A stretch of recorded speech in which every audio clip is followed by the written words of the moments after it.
નમસ્કાર વિદ્યાર્થી મિત્રો, ધોરણ 10 ગણિત પ્રકરણ 8 ત્રિકોણમિતિ. ગયા લેસનની અંદર આપણે ત્રિકોણમિતિય ગુણોત્તરના સંબંધો વિશેના કેટલાક દાખલાઓની ગણતરી કરી. આજે આપણે ત્રિકોણમિતિય ગુણોત્તરોમાં ખૂણાઓના માપની વાત કરીએ. તો ખૂણાઓના માપમાં 0 થી 90 સુધીના ખૂણાઓ એમાં કયા કયા? તો 0 અંશ, 30 અંશ, 45, 60 અને 90 અંશ. આ ખૂણાઓના ત્રિગુણોત્તરો વિશે અભ્યાસ કરીએ. એટલે ખૂણાના માપના ત્રિગુણોત્તરો વિશે, ખૂણાના માપના ત્રિગુણોત્તરોને આપણે સમજીશું. હવે આ ખૂણાના માપના ત્રિગુણોત્તરો કાટકોણ ત્રિકોણ પરથી જ બને છે, પણ આપણે એનું એક કોષ્ટક તૈયાર કરી દઈએ તો જનરલી તમને કોઈ મૂલ્યમાં તકલીફ પડશે નહીં. હવે જુઓ કઈ રીતે, તો લખું છું. પહેલાં તો હું તમને કોષ્ટક બની આપું. ખૂણાના માપ માટે ત્રિકોણમિતિય ગુણોત્તરો ટોપિક છે ખૂણાના માપ માટે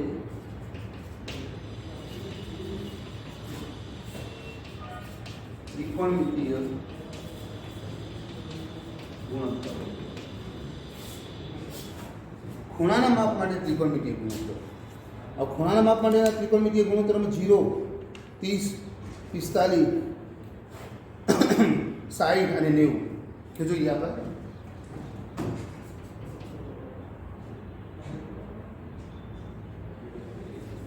હવે 0 અંશ, 30 અંશ, 45 અંશ, 60 અંશ, 90 અંશ ના ખૂણાના બધા જ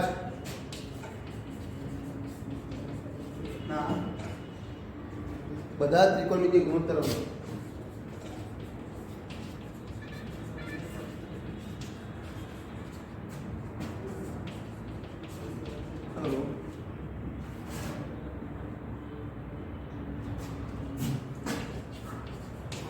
નીચે મુજબના પુસ્તકમાં છે. ઓકે, જુઓ. હવે ખાસ બાબત પહેલી કે ભાઈ ખૂણો આટલે વિધાન લખી દેજો, જગ્યા થાય તમારે. આ વિધાન પૂરું કરો, બરાબર? ઓકે, જુઓ.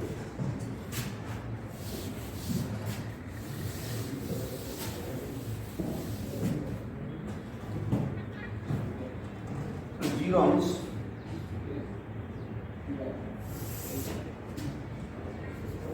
30 અંશ, 45 અંશ, 60 અંશ, 90 અંશ.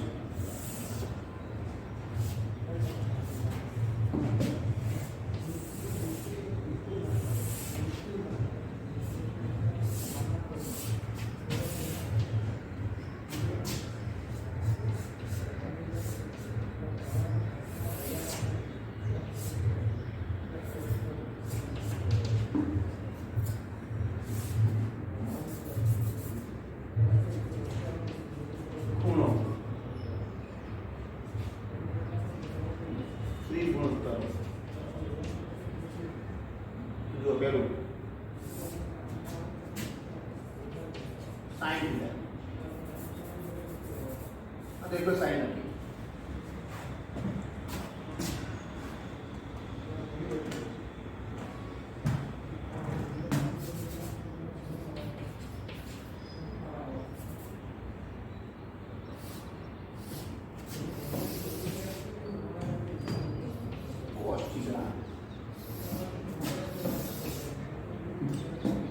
tan theta, cosec theta,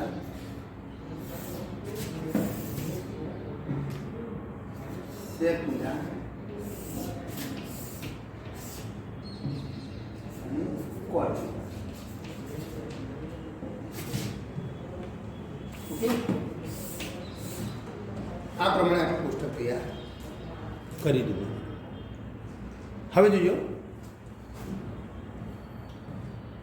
આ પુસ્તકના મૂલ્યો છે ટોટલ 0 થી 90 અને 3 6 ત્રિગુણોત્તરના મૂલ્યો બધા યાદ રાખવાના છે, બરાબર? હવે આને યાદ રાખવાની એક સિસ્ટમ છે. તમારે યાદ રાખવું હોય તો શું કરવાનું? તો સૌપ્રથમ પહેલા ત્રિગુણોત્તર જે સાઇન છે ને એની લાઈન જો તમને યાદ રહી જાય, પહેલો ત્રિગુણોત્તર જે સાઇન છે એના કોષ્ટકની લાઈન જો યાદ રહી જાય તો એના પછીના બાકીના ત્રિગુણોત્તરો છે ને એ તમે પેલા આંતર સંબંધો પરથી યાદ રાખી શકો. તો સૌ પ્રથમ એક કામ કરીએ આપણે શું કરીશું યાદ રાખવા માટે. જુઓ અહીંયા લઈશું 0, અહીંયા લઈશું 1, અહીંયા લઈશું 2, અહીંયા લઈશું 3 અને આનું મૂલ્ય લઈશું 4. 0 1 2 3 4. ઓકે, આ યાદ રાખવાની પદ્ધતિ છે. હવે બધા જે મૂલ્ય લીધા ને એને આપણે 4 વડે ભાગીએ. ચલો આને 4 વડે ભાગીએ, આને 4 વડે ભાગીએ, આને 4 વડે ભાગીએ, આને 4 વડે ભાગીએ અને આને 4 વડે ભાગીએ. બરાબર? પછી બધા ત્રિગુણોત્તરોનું જે મૂલ્ય 4 વડે ભાગે ને એને બધાનું વર્ગમૂળ કરો.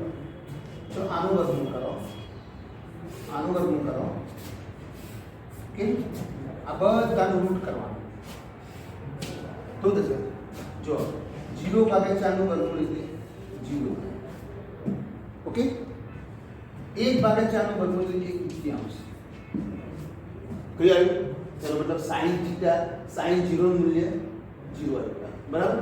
sin 30 નું મૂલ્ય 1/. અહીંયા શું આવશે? તો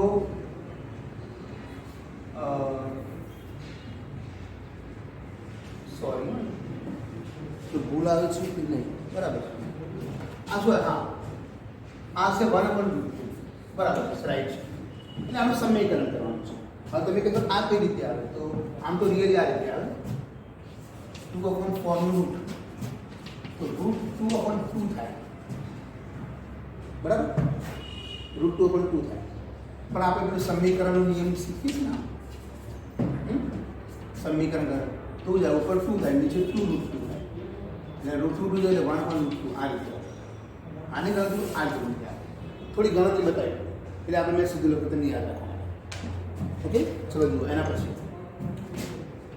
રૂટ 3/2 અને આ 1. તો એનો મતલબ એક આવી ગયા મૂલ્ય તમારી સમક્ષ મૂલ્ય આવી ગયા. જો 0 sin 0 નું મૂલ્ય 0, sin 30 નું મૂલ્ય 1/2, sin 45 નું મૂલ્ય 1/2, sin નું મૂલ્ય રૂટ 3/2 અને sin 90 નું મૂલ્ય 1. તો આ રીતે આ ત્રિગુણોત્તરના મૂલ્ય થઈ ગયા.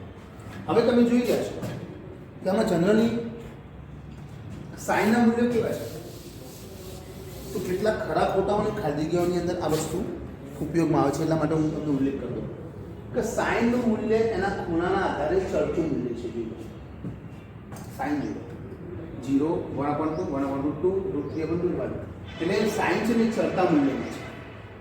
ઓકે, હવે cos, ધારો કે ચલો cos ભરીએ આપણે. હવે તમે sin ભરતા આવડી જાય તો cos તમને આવડી જશે. હજુ જો શું કરવાનું? આ જે આનું sin θ નું મૂલ્ય છે ને અહીંયા લઈ જવાનું. આ મૂલ્ય છે ને એ અહીંયા લઈ જવાનું. આ મૂલ્ય છે અહીંયા લેવાનું 1/2. આ મૂલ્ય છે રૂટ 3/2 અને આ જે છેલ્લું મૂલ્ય 1 છે ને એ અહીંયા. તો શું આવ્યું? sin જો ચડતા મૂલ્યમાં હોય તો cos એના જ ક્રમનો ઊંધો ક્રમ એટલે ઉતરતા મૂલ્યમાં આવે. sin જો ખૂણાના આધારે મૂલ્યનું ચડતું ક્રમ હોય તો cos એ જ મૂલ્ય એના ઉતરતા ક્રમ. કયા ક્રમો? ઉતરતા ક્રમ. એટલે પેલું 0, 1/2, 1/2, રૂટ 3/2, 1 હોય તો 1, પછી રૂટ 3/2, પછી 1/2, પછી 1/2, પછી 0 એ ઉતરતા ક્રમ. એટલે કોઈ પણ કોસનું મૂલ્ય એના ખૂણાના આધારે ઉતરતા ક્રમનું મૂલ્ય. ઓકે, ચલો આ બે તો ભરી ગઈ, બે તો તમને સિમ્પલિફાઈ ગઈ. હવે આવ્યું tan. tan શું કરવાનું? હવે tan વિશે તમે જાણો છો કે તમે ખબર છે, તમને ખ્યાલ હશે કદાચ. હવે tan એટલે sin/cos. tan એટલે sin/cos માં tan. આ સૂત્ર તમે જાણો છો, રાઈટ? તો જે તમે sin અને cos મેળવ્યું, એનું મૂલ્ય આપણે tan મેળવ્યું. એના તો જોજો જરા એ આ sin ના cos, આ sin ના cos. તો જો 0/1 એટલે અહીંયા આવશે 0. બરાબર, 1/2 રૂટ 3/2. આ બેનો ગુણોત્તર કરી દો, બીજું મૂલ્ય મળી જશે 0. કદાચ ના ફાવતું તો આ રીતે √3 अपॉन sin अपॉन cos એટલે tan sin अपॉन cos એટલે tan તો sin અને cos નો ગુણોત્તર કરવાથી tan મળે તો એના મૂલ્યોનો ગુણોત્તર કરવાથી પણ tan નું મૂલ્ય મળી જશે તો 1/2 upon √3 upon 2 તો 2 જતા રહે તો આ 1/√3 તો આ છે 1/√3 1/√2 બંને જતા રહે એટલે આ છે 1 √3 upon 2 અને 1/2 આમાં 2 જતા રહે એટલે આ છે √3 અને અહીંયા શું આવશે ઇન્ફિનિટી એટલે કે અવ્યાખ્યાયિત ઓકે હવે તમે કહેશો આ અવ્યાખ્યાયિત કેમ તો જો હું તમને કહું ચલો પહેલું મૂલ્ય શું હતું પહેલું મૂલ્ય તો 0/1 આ 0 અને આ 1 0/1 આ મૂલ્ય કહેવાય 1/0 હવે 0/1 એટલે 0 થાય પણ 1/0 એટલે ઇન્ફિનિટી મતલબ અવ્યાખ્યાયિત કઈ રીતે તો એવું કહેવાય છે કે છેદનું મૂલ્ય કોઈ એક કરતા મોટું એટલે શૂન્યથી મોટું હોવું જોઈએ છેદ શૂન્ય સિવાયની કોઈ સંખ્યા હોવી જોઈએ મતલબ ધન હોય તો કોઈ પૂર્ણાંક સંખ્યા અથવા ઋણ સંખ્યા ધન પૂર્ણાંક અથવા તો ઋણ પૂર્ણાંક સંખ્યા હોવી જોઈએ બરાબર અહીંયા છેદમાં શું છે શૂન્ય છે એટલે આનું મૂલ્ય મળતું નથી રાઈટ તો 0/1 એટલે 0 થાય પણ 1/0 એટલે અવ્યાખ્યાયિત આગળ એના પછી નેક્સ્ટ હવે કોસેક બની હવે કોસેક બનાવવા માટે શું કરવું મારે કોસેક બનાવવા માટે શું કરવું કે સાઇન છે સાઇનનો વ્યસ્ત કરનો સાઇન આ સાઇન છે ને સાઇનનો વ્યસ્ત કોસેક કરતો તો જુઓ સાઇન 0 છે સાઇન 0 બરાબર 0 છે તો કોસેક કેટલો થશે આ અવ્યાખ્યાયિત કેમ કેમ કે જુઓ સાઇન થીટા બરાબર 1/cos કરે હું બતાવી દઉં કોસેક થીટા 1/sin થીટા બરાબર અને આ 0 થઈ ગયું નીચે 1/0 એવું આવે ઇન્ફિનિટીમાં એટલે કોસેક હું જઈ પડ્યું ચલો હવે આગળ sin થીટા બરાબર 1/2 છે તો એને વ્યસ્ત કરો એટલે કોણ લીધું sin થીટા 1/√2 છે તો એને વ્યસ્ત કરો એટલે √2 sin થીટા √3/2 છે તો આ 2/√3 sin થીટા 1 છે તો આ 1 બરાબર ચલો આગળ હવે સેક ની પ્રમાણે હવે જુઓ cos પ્રમાણે સેક ચલો 1 નો વ્યાસ 1 √3/2 નો 2/√3 1/√2 નો √2 1/2 નો 2 અને 0/1 1/0 નો અવ્યાખ્યાયિત ઓકે આગળ હવે 10 પર આવ્યા કોટ પર આવ્યા તો કોટને 10 તો 10 બરાબર કોટ બરાબર 1/10 એટલે 1/0 એટલે અવ્યાખ્યાયિત ચલો 1/√3 નું √3 1 નું √2 1 જ √3 નું તો 1/√3 અને આ અવ્યાખ્યાયિત છે અવ્યાખ્યાયિત છે એટલે શું આવશે એક ઇન્ફિનિટી છે એટલે ઇન્ફિનિટી આવે એટલે શું આવશે આનું મૂલ્ય 1 આવશે અરે સોરી 0 આવશે અવ્યાખ્યાયિત 0 એટલે શું આવશે આ રીતે કોટનું મૂલ્ય કોટ બરાબર 1/10 1/10 તો કહ્યું છે ઇન્ફિનિટી છે એટલે આનું કેટલું થશે 0 થાય બરાબર તેનું 0 આવશે ઓકે તો આ પ્રમાણે આ કોષ્ટક સંપૂર્ણ ઉતારી દે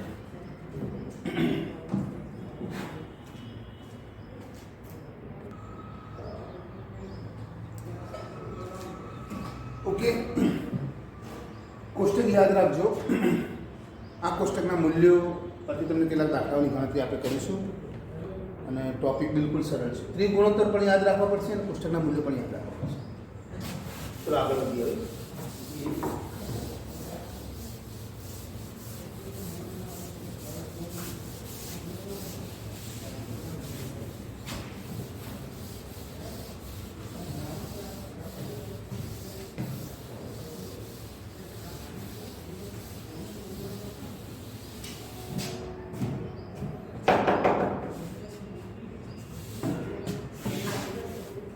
હવે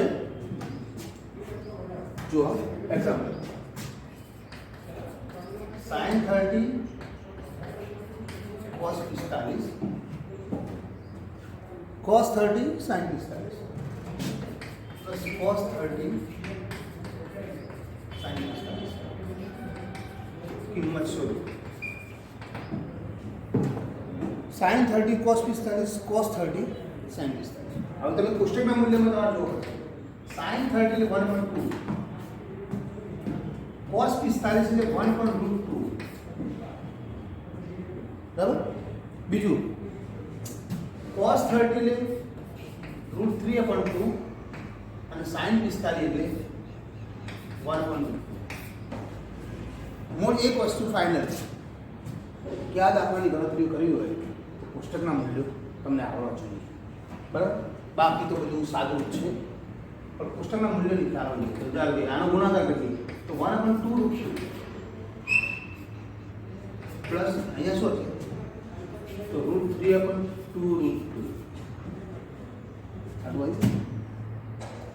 હવે 2√2 કોમન લઈશું મતલબ લસામાં લઈશું તો 1 + √3 આટલું લવાયું. હવે આગળની પ્રોસેસમાં થશે આનું સમીકરણ કરો તો થઈ જશે બરાબર.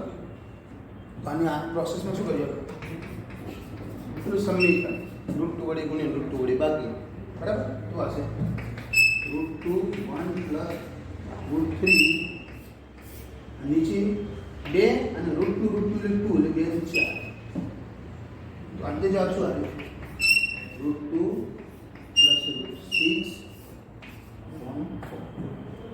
બસ આ જ બની બરાબર. ચલો બીજું એક્ઝામ્પલ જોઈએ એના પછી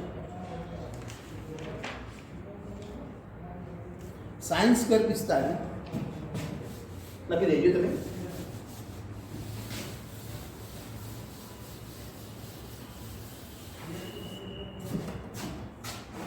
સાબિત કરો કે સાબિત કરવાનું હવે તો પરિણામ લેવાનું છે પણ ગણતરી તો એ પ્રમાણે છે. sin² 45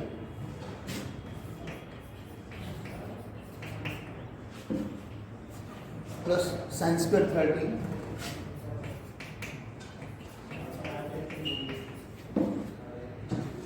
પ્લસ sin² 60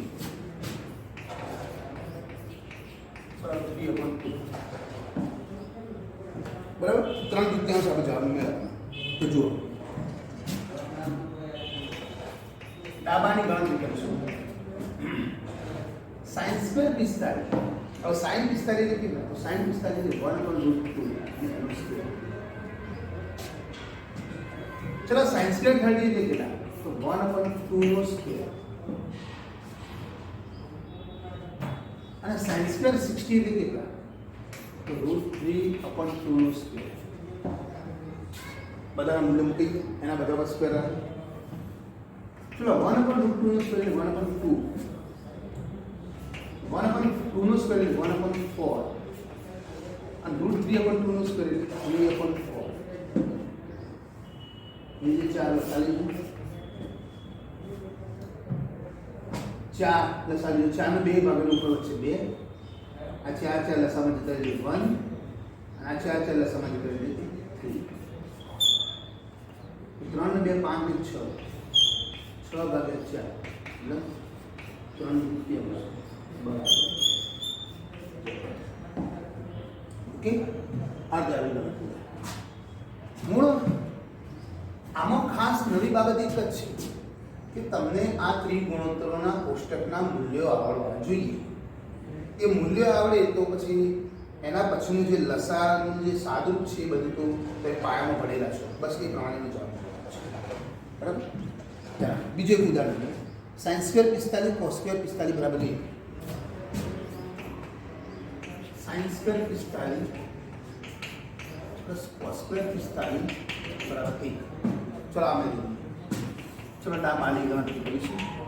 તો આજે સાઇન 45 એટલે 1/√2 નો સ્ક્વેર પ્લસ કોસ 45 એટલે 1/√2 નો સ્ક્વેર. કોષ્ટકમાં મૂલ્ય જોતા રહેજો એટલે તમને ખ્યાલ આવી જશે. એટલે 1/√2 નો સ્ક્વેર એટલે 1/4 અને 1/2 પ્લસ 1/2 બે લસા લઈશું એટલે 1 + 1 એટલે આવશે 2/2 2/2 એટલે આવશે 1 બરાબર. એક કોષ્ટકનું મૂલ્ય પછી બધી ગણતરી સિમ્પલ છે. તો આ રીતે આના જવાબ તમે બે દાખલા ઉતાર દો, બીજા નવા દાખલા લખો.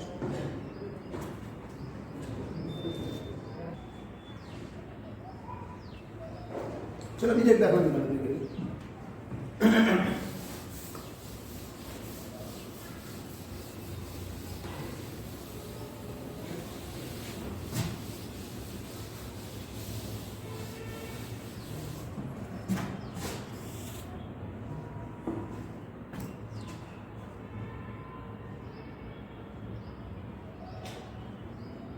To sine square 60 cos 60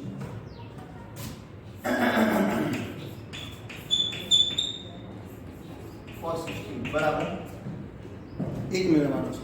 sorry 3/4 મેળવવાનો છે. તો જો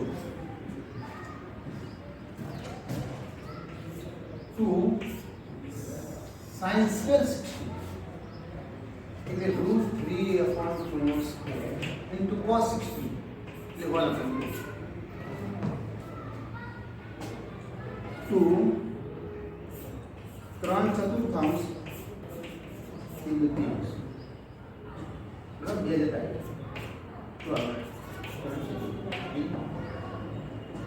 ચલો બીજી ગણતરી sin 2x બરાબર sin 60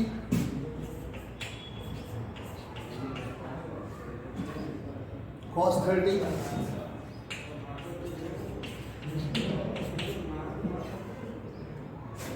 minus cos 60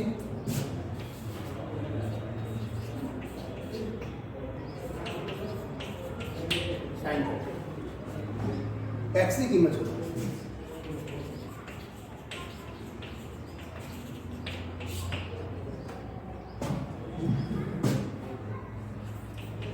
sin 2x બરાબર ચલો sin 60 નું મૂલ્ય કેટલું થાય તો √3/2 cos 30 નું મૂલ્ય કેટલું થાય તો √3/2 માઈનસ cos 60 નું મૂલ્ય કેટલું થાય તો 1/2 અને sin 30/2 તો √3/4 માઈનસ 1/4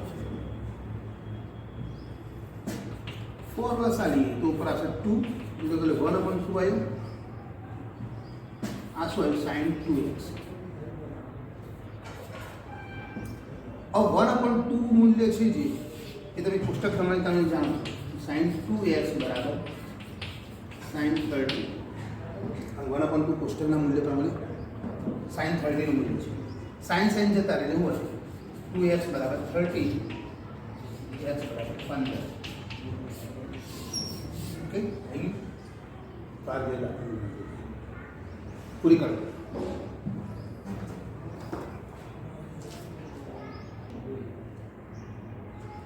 चलो अभी जो दाखला ની ગણતરી કરીએ ધ્યાન આપજો.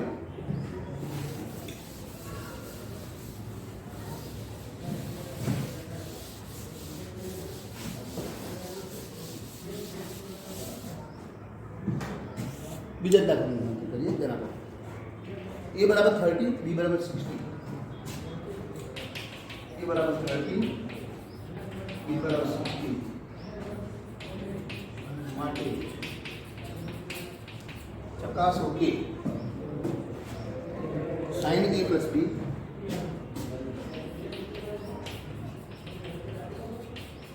बराबर sin a cos b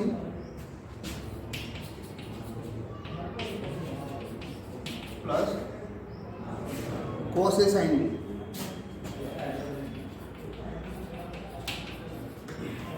okay, sine A એટલે 30, બી એટલે 60.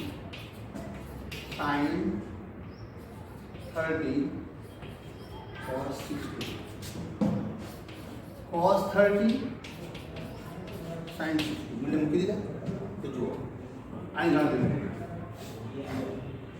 sin 30 એટલે 1/2, cos 60 એટલે 1/2, cos 30 એટલે √3/2 અને sin 60 એટલે √3/2.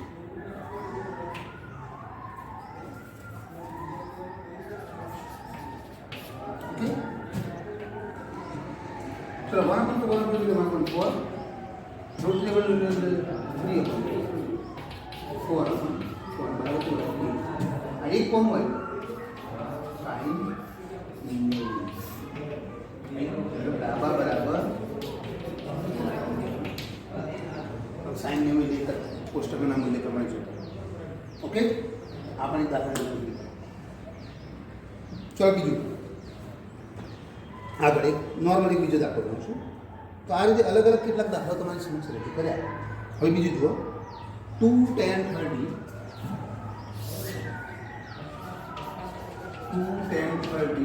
upon 1 plus tan square 30. કિંમત શોધો. શું કરવાનું? કિંમત શોધો. તો જુઓ 2 tan 30 એટલે 1/√3 અને 1 plus tan square 30 એટલે 1/√3 નો સ્ક્વેર. tan 30 એટલે 1/√3. કોષ્ટકના મૂલ્ય યાદ રાખો. શું હતું ઉપર? 2/√3. અહીંયા હશે 1/1/3. 1 plus 1/3. 2/√3. અહીંયા 3 દશા લઈશું. 3 × 3 = 4. ઓકે, સાઈડમાં ગણતરી કરું છું. તો 2/√3 મલ્ટીપ્લાય ઉલટ થઈ જશે 3/4. 2 જતા રહે. શું હજુ 3/2√3 આટલું હજુ. હવે આનું સમીકરણ કરીશું. અગાઉ એક દાખલા કર્યું ને આપણે √3 + √3. તો હશે 3√3 નીચે 3 અને 3 √3 અને 2 એટલે 2 × 2 3 જતા રહે તો √3/2. બરાબર. તો આ રીતે બધા દાખલાની ગણતરી થાય. મૂળ એક વસ્તુ ત્રિગુણોત્તરના મૂલ્ય મૂકવાના અને એનું ઘાતનો ઉપયોગ થતો હોય તો કરી લે, એનું સાદુરૂપ આપવાનું તો તમને તમારું મૂલ્ય મળી જશે.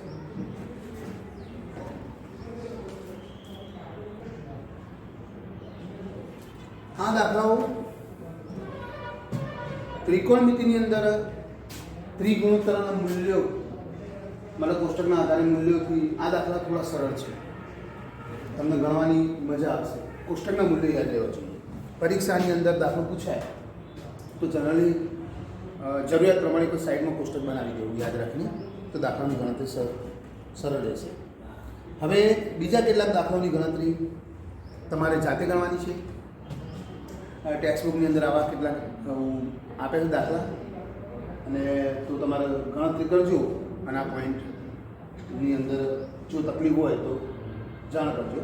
બાકી દાખલાની ગણતરી તમારે કરવી પડશે. પ્રેક્ટિસ વર્ક અને ટેક્સ્ટબુક બંનેનો આધાર લઈને દાખલાની ગણતરી કરતા રહેજો. તો આજે આ લેક્ચર પૂરું કરીએ છીએ.